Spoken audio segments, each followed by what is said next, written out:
Check this.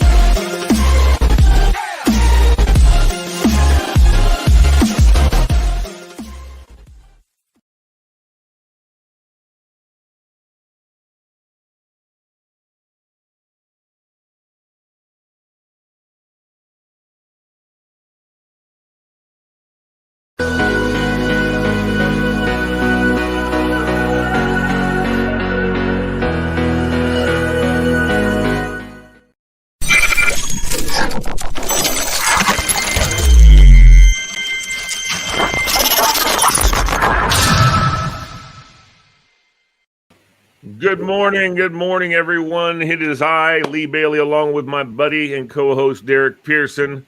What's up? What's happening? Anyway, we're gonna do a little bit of chit chat with y'all, and I hope that everybody enjoys themselves. And I've gotten some good feedback, Derek, from our little conversations that we've had. So that's exciting. It's neat to see that and hear that. So the first thing I want to talk about, though, Derek, is let's talk about. I hear you got a couple book deals in the works. So tell me about that. That's exciting. I think there's a lot of people out there that will be clamoring to get their hands on one. Talk to me. It really is going to be an exceptional project. I was brought into it by gentleman Chip Baker from the Success Chronicles, who I sat down with, Houston-based. A bunch of coaches, influencers, mentors, leaders, community leaders, and such. And they asked a group of us to write a chapter.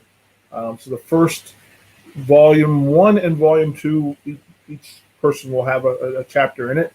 And then the mission is to put one together myself, and then I'll dive a little further into it. So it's just some of the stories that influence travels, that coaches, parents, community leaders, spiritual leaders, teachers, educators of every sort, first responders, all add logs to a fire where they may not be there to witness the fire. That all good of the fire, good fire. Yeah. That as a coach or as a parent, like I was led by a community of coaches. I was built by a community of coaches.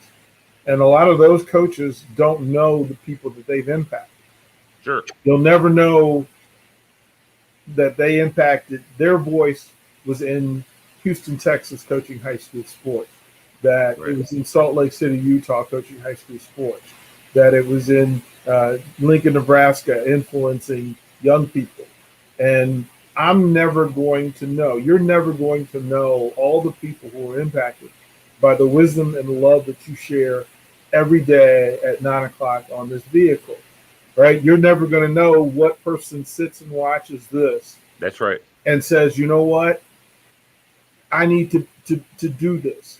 Or that spoke to me. And then they carry it into a community, and that community is affected by it. So the book is the first of all the stories that I've written over the course, paying tribute to great coaches, some of them there in Northern Virginia and the DMV, guys like Red Jenkins from Woodson, Doug Craig, Dermian Marshall over at West Springfield, Tony Bentley from Wakefield and Arlington, Barry Thompson from the Fairfax Football Academy, what Nate Daniels is doing. When you start to speak of all these coaches, we're all this huge potpourri of coaches. And I had my own. I had Del Norwood at Washington Lee in Arlington. I had Brandon Brescia and Gene Passati. I had the youth league coaches who have gone with me wherever I've gone. And it was in their voice that I was coaching.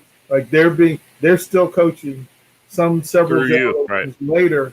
And we just wanted to create a vehicle where those stories are told and those stories are shared and those lessons are shared so that people recognize, don't devalue the love that you share each day because you don't know who it's going to reach. And the whole point of it is you don't have to be there to bear the fruit of the work and the labor and the seeds that you plant. We are all essential seed planters.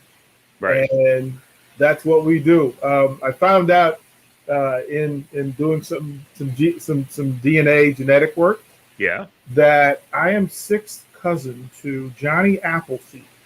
Right? That's awesome. Right? And then to say, right, that thing in us, those things in us that we sometimes take for granted or we don't understand why they're there. Look, I'm connected genetically to Johnny Appleseed. Guess what I should be doing? I should be spreading planting seeds. seeds. I should be planting seeds. We all can. We all should.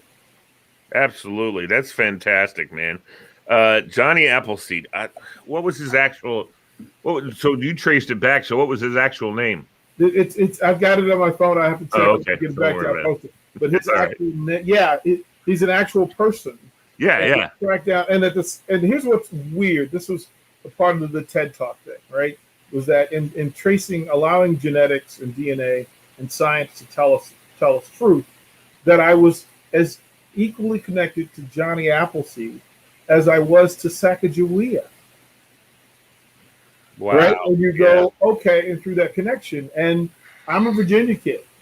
So my family's tree is through Virginia, colonial Virginia. It goes back to, the earliest days of this country. It goes back to Europe. It goes back to Great Britain. It goes back to various ports of Africa. And when they met in Virginia, again, the weirdness of, if you're from Virginia, you know the history that, wow, George Washington, Thomas Jefferson, all those folks were connected. It was such a small community. Well, I'm also related to them too. Yeah, wow. And I say that to say, all of this country, the running joke around my friends is that no matter what side of America exists, the blood that's shed is mine. Yeah, exactly. Like, I'm responsible for it, and I'm victim of it. So That's right. So I have to look at it. And we all are. Yeah. We all are. We just forget sometimes. I've heard that a lot of people do the ancestry stuff, and they have people who were on the north side and the south side as far as the Civil War is concerned. And I'm that guy. Yeah, and wouldn't that be interesting if one killed the other? It happened. Amazing. Lee, it happened. So the very first person who died in the Civil War, which was right there in Alexandria, Virginia, at, I want to say, right there in Old Town, there was a hotel where a Confederate flag was put up, and Abraham Lincoln saw it from across the Potomac and sent troops over. And in that lobby, the first person, there's somebody who ran up to try to get the flag, and when he came down the stairs, the person that ran up and got the flag is like my seventh cousin, and the person that killed him was also a seventh cousin. Wow! So the very first murders of the Civil War were both the blood that's in me, and so I have to be beholden and accountable to both sides of that. Right, absolutely. Like, all of this is ours. As soon as we accept that, it makes it a whole lot easier for us to figure out how to get along. Yeah, sure. And for me, my blood's Scottish, from Scotland area, and then also from Britain. And, they've clashed many times over the centuries. And so who knows? I mean, I've got 6% of that, Lee. England, yeah. Lee, I've got 6%, so we might be related still. Yeah, who knows? Absolutely. I mean, my last name is Bailey, and I've known people over the years named Bailey from every creed and color, and so who knows how that all intertwines, and that's a beautiful thing, We are more alike than we are unalike. Amen, brother. Amen. We do kind of favor each other. I know. I was just checking that out. Yeah. So anyway, well, that's exciting. And we don't never know, and that's why, you talk about with Love Prince and other stuff that you do. We just have to love everybody. Just have to love our neighbors, man. Well, I mean, that's such a big, huge precept that that somehow got missed until, the new covenant came and it was better, like, organized. It didn't change anything from the past, but it just helped people to focus on ultimately, it's the golden rule: love God, love yourself, love your neighbors. Those two commandments, those two things. If you do those two things, whether no matter what your faith is, because every faith has that precept of the golden rule. If you look at them, they're all like, be strong in your faith and love everybody. Yeah, and there is no addendum at the end of it. No, love God and thyself, unless you're talking politics, and then you get it's just that's not how that works. Exactly. Like you don't get to add to it because it's convenient. That's exactly right. You're having I say this to people when I speak to companies and people in groups. The thing is, be present. Be present. Yeah. And if I take some prejudged or preset idea of who you are or who the next person I meet, who they are, then I've missed out. I've wasted an opportunity. Right. There are no coincidences. So if you're put in front of me, that's right, and I'm put in front of you, there is a reason for us to be in that space. And if we're both present, like we're not bringing other luggage, right? You and I don't bring up bags when we sit down to talk. We just sit down with two people that decide to talk, to be present. When you do that, you allow yourself to just simply see somebody. Yeah. Like I'm not saying just have vision of, to actually see them, to get to know and to say, listen, yep, that we've reached the place of commonality. So once we agree to that, right? And that's where I go back to it. When we meet and we say, do I have permission to tell you the truth? It's so that you can see me authentically. Like I don't require a filter. I don't require, a base between it. Neither do you. And if we agree that we're just going to talk to each other because we want to talk to each other, man, how much better would this world be if people simply put down their bags and talk to each other? That's the entire mission of Love Prince. That's the entire mission of how I coach. Kids walk up and the first thing is, how you doing? How are you doing? And not in that you immediately can tell. Right? That connection allows me to say to them, I see you, I care. Here's the space. I'm never going to judge what you tell me. Right. We've agreed to tell the truth. Right. Because that's what I asked for. So I can't be mad as a parent. I really wish parents would do this. Is the next time you're with your young person, and I don't care how young they are, and coaches, when you meet with parents and young players, do I have your permission to tell you the truth? Like that's a GPS that sets the relationship on fire, right? Like, listen, yeah. This is what we're doing. This is why we're here. Look, I don't really want to be here. That's okay. That's good for me to know, right? That helps me. I'm having a bad day. That helps me. That helps me because it'll allow me to help you. And I push that as often as I can because I want people to be freed up to care. As you have permission to hold me to a higher accountability. You have permission to love me. You have permission to correct me. You have permission to put your hand on my back or give me a hug. That's what will simplify most of the stuff that we deal with. Absolutely, 100%, man. I've working in the security and safety and protection in Fairfax County Public Schools. I'm in the hall with all the kids. I see all the kids every day. The teachers, they just see the kids that are in their classes every day.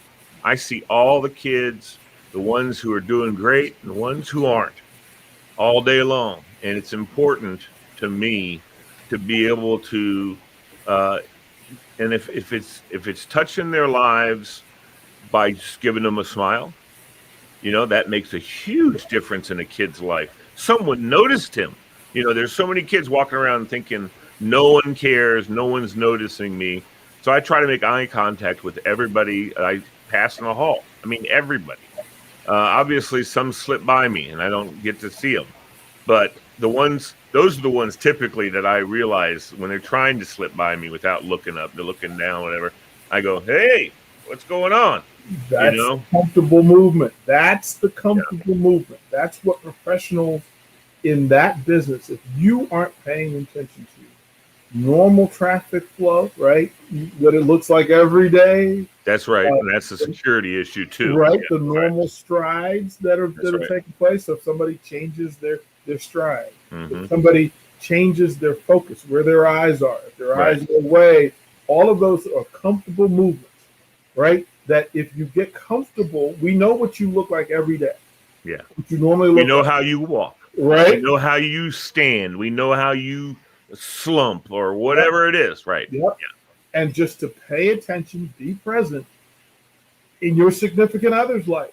Yeah. You know the movements. You know what's the comfortable movement. And then when the uncomfortable movement shows up, it is your invitation, responsibility, duty to act and intercede. It's your job to bounce them back to comfort. It's your job to do. And when we do that, I'm telling you, it's those kids when they show up to you, and it's Mr. Bailey, and when they give you that concession, to get face to face, they not only are hoping for your redirection, they're begging for it. Yeah. Like they're coming to you like, look, man, I'm in a tough place and you're the right person to get me back to where I need to be. I just hope we're not missing those opportunities because as coaches, teachers, parents, significant others, whatever it is, imagine this, that Lee, that may be the one smile that kid needed to get through the day. I've already heard the stories when you hear stories about people talking to somebody just because they felt like they needed to talk to them. And then that person says, you know what I was going to do today? I was not going to exist anymore, but you changed my mind and someone cared about me. And those hit me, man. Even when it's someone else, you're looking at and you see that and you're like, wow, I remember listening and talking about how people move and their movements. I remember we had a kid at my school where I was at Falls Church, and he's a wannabe gangbanger, kind of. And he's hanging with those guys, whatever. Well, we had an eye on him pretty hard, so every time he didn't show up for class, the teacher would call it in, And that happened, whatever. So I was the camera guy. I got on the cameras to see if he was exiting the building anywhere. Sure enough, on one of the back cameras, I see this kid walking away from the school. And I said, oh, that's him. I know who that is. I know how he walks. I know his stride, all that stuff. I can't see his face, but I know that's him. And so when we said that to him the next day when we brought him in, he said, we showed him the video, and he said, you can't tell who that is. I said, brother, I care about you. I care about you. I watch you. I know how you walk. I know that's you, and he's like, and it kind of took him back. He's like, why do you care? Why do I care about you? What do you mean? Why do I care about you? I don't care about you to get you in trouble. Right. I'm telling you, I care about you. So I know about you and how you walk and what you do and all that kind of stuff. And I also know what door you will out. Right. Right. And there's the acting out portion of that. Yeah. That sometimes those actions, like every young person, old person, they're seeking connection and group. They're seeking acknowledgement that they exist and that they matter.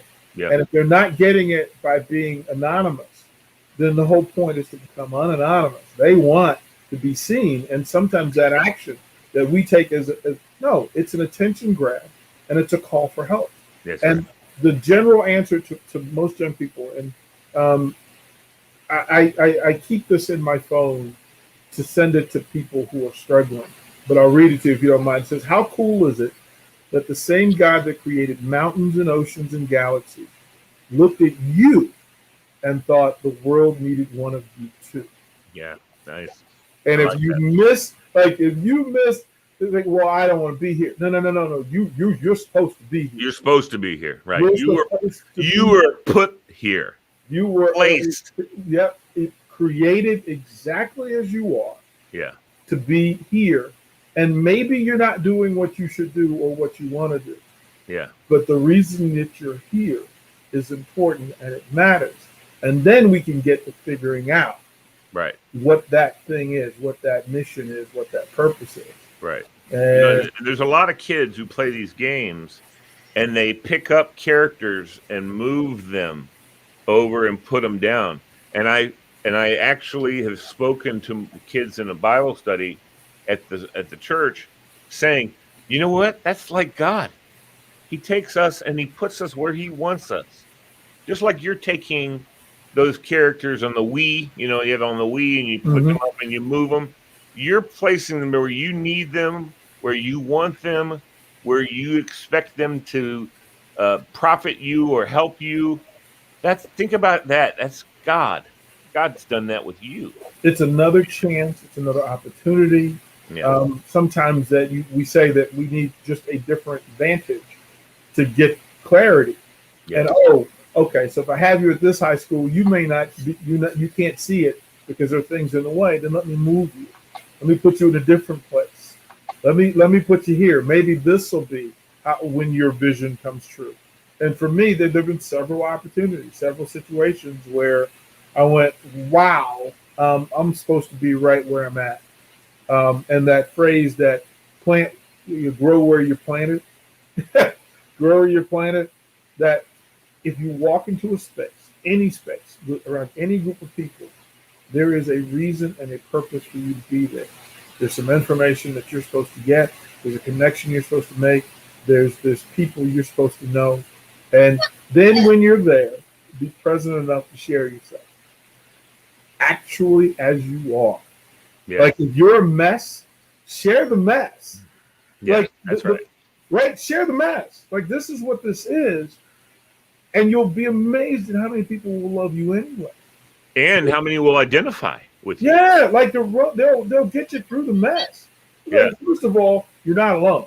Yeah. Like there is nothing, and for anybody that watches it, a message that I put out all the time is there is not one thing that you can go through that you are the first person that's gone through it.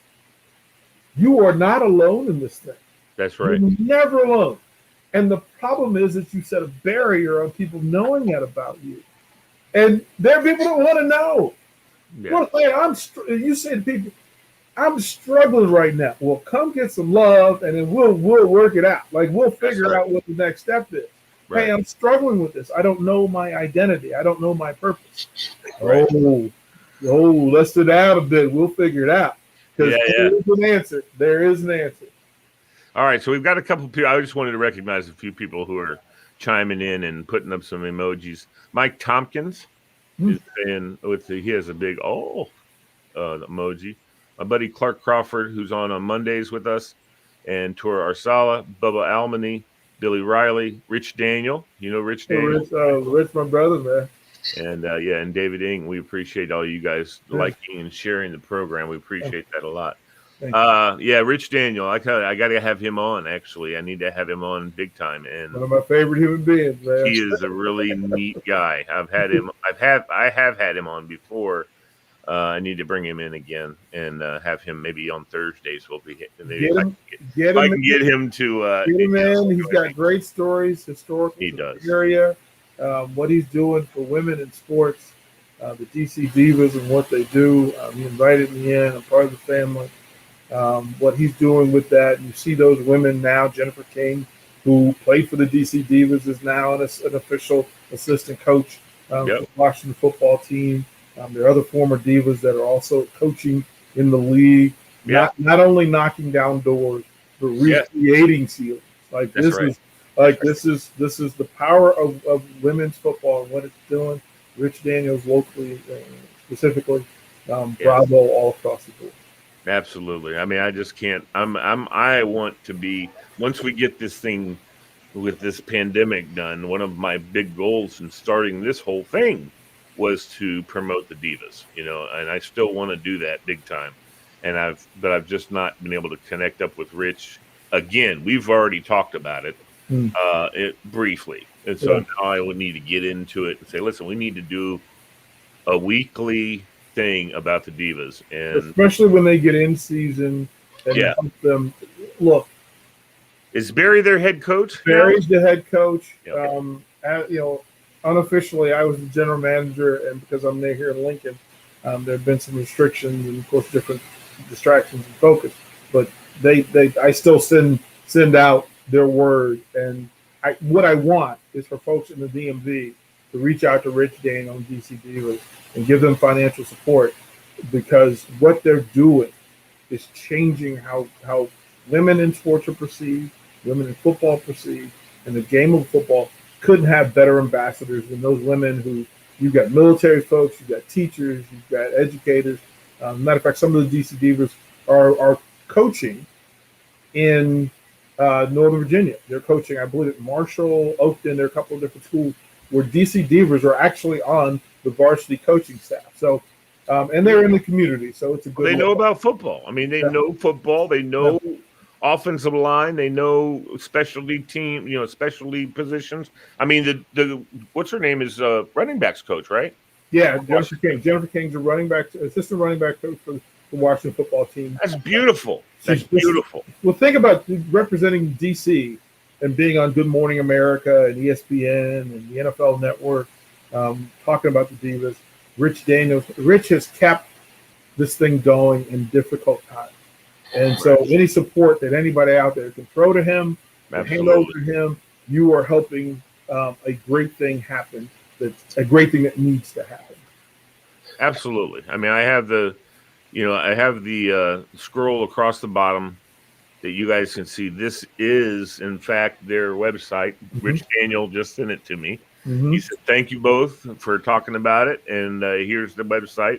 It's what DC Divas do, baby. That's what they do, right? And I like it. No, and we had a chance. Actually, had Rich on a show not too long ago, and he brought on one of his players that had come over from playing in, I think, France or Germany or both, because they've got women's football over there, and that's exciting. I mean, talent. It's different now. Yeah, absolutely. And that's the other thing too. We can touch on this real quick before we go, but first of all, there's lots of football going on over in Europe. I mean, there's lots of football. People don't realize that there's whole football leagues in Germany, and I'm in all over and they play each other and everything. Yeah, I was connected to USA Football, and then the women's football professionally. They got the USA Football. They got a national team that travels. They go to South America. They go to Mexico. They go to Canada, play Canada. The game has legs and it has footing. We need to. The other thing that happens, you got to make sure that America doesn't get caught. Yeah, right, exactly. You're absolutely right, and that happened with soccer a little bit. Yeah, you got to make sure. Brazil, China. I mean, listen. Let me tell you something. You talk about China or Russia, they want to be the best at everything. And they will put everything they have into being the best at whatever it is. They're coming. And the DC Divas are one of the blue blood programs. They need financial support just to compete. But the league is progressing. There's some great things in store, some great partnerships. But help the DC Divas locally so that they can return to glory and get another ring. Right, absolutely. All right, so we got to run, but before we go, Kansas City or Tampa Bay? Derek Pearson, I'm putting you on the spot. On the spot, it'll come down to the final drive. Okay. It'll either be Brady up, and Mahomes has the ball with 90 seconds, or Mahomes is up and Brady has the ball with 90 seconds, and we buckle up and enjoy a pretty good Super Bowl. I think so too. I think it's going to be really good back and forth. But you didn't tell me who you think is going to win. Because I don't do that. I know better. I just want to make sure you realize that I didn't I me that you didn't say anything. I just wanted you to realize that. I saw how you did it. Nah, man, they're not getting me. I'll do it. I say KC's going to win it. So I think it's going to be a hell of a game. And again, you know that if KC doesn't win, it'll be that last minute friggin' 2-minute drill with Tom Brady, and he'll be the hero, the GOAT, and all that kind of stuff again. The GOAT of the future. This is that's who Mahomes is. Yep. Mahomes is definitely the GOAT of the future. I believe that. I mean, he is such a quality kid. This could be the passing of the guard, or this could be one final stand. Yeah. And I don't know. I just think it's going to be a great game. So I can't wait. But listen, thank you, my good friend, as always. A beautiful time we've had together on this beautiful Wednesday or Tuesday? Tuesday. On Tuesday, I know this. We have Derrick Pearson's on Tuesdays. That's what's important about Tuesdays. I do that too. All right, brother. I appreciate you more than you know, man. Take care. Love y'all. All right.